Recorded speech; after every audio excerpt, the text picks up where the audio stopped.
hey there, this is Sophie. তো আজ আমি I saw the devil revisit করলাম। এই সিনেমাটা নিয়ে বেশি কিছু বলার আমার কোনো দরকার নেই, আপনারা সবাই দেখে নিয়েছেন। এটা একটা সাউথ কোরিয়ান সিনেমা। এটা বেসিক্যালি একটা সিরিয়াল কিলার সিনেমা।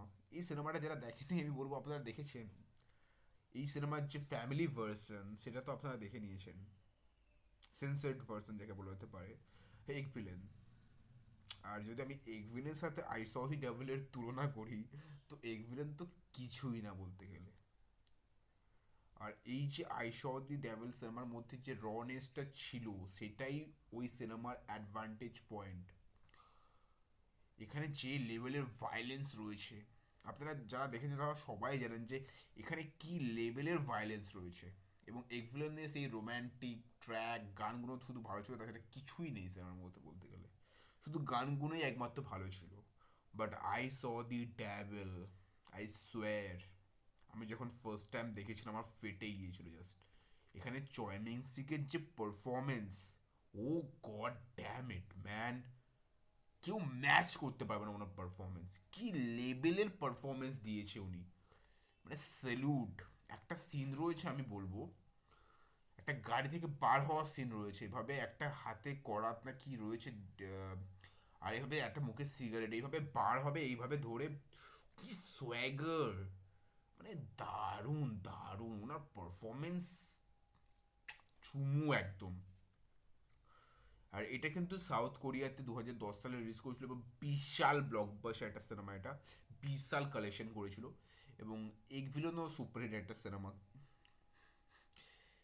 এগভিলনটা যেভাবে এন্ডারনাইজ করেছে সেটাও খুব অ্যাপ্রিসিয়েট করার মতোই কথা, কিন্তু বাট এর যে সোলটা নিতে পারেনি আর কি।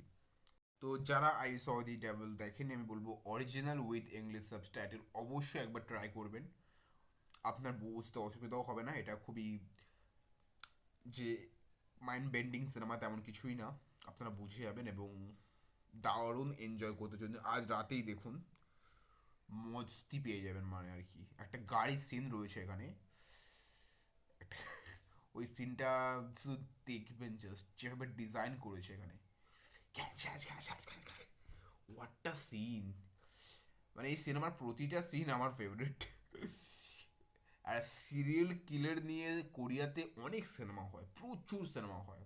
মেমোরিজ অফ মার্ডার রয়েছে, প্রচুর সিনেমা রয়েছে, but I saw the devil সিনেমার যে কমার্শিয়ালিজমও খুব খুব রয়েছে সিনেমার মধ্যে, যার জন্য এখানে হিন্দিতে সিনেমার একটা বলিউডিস ভার্সন রিলিজ করেছে আর কি, যাকে বলা হতে পারে। কারণ এই সিনেমার মধ্যে যে একটা কমার্শিয়ালিজম সেটা কিন্তু রয়েছে।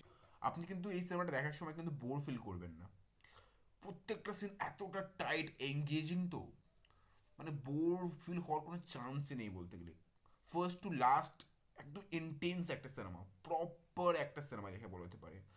তো এটুকুই বলার যে অনেকদিন পর সিনেমাটা দেখলাম এবং একটা আলাদাই মস্তি পেলাম আর কি, সিরিয়াসলি। পারফরমেন্স ওয়াইজ এই সিনেমাটা টপ নচ, মানে বারবার দেখার মতো সিনেমাকে বলা হতে পারে যে পারফরমেন্সের জন্য। তো এই ভিডিওটা ডেফিনেটলি সিনেফাইলসের জন্য। যদি এরকম ভিডিও আরও চাই, এরকম রেকমেন্ডেশন আরও চাই, তো প্লিজ সাবস্ক্রাইবটা করতে ভুলবেন না। আর শেয়ার করুন আর কমেন্ট করুন যে এই সিনেমাটা আপনাদের কেমন লাগে। তো বাই গাই।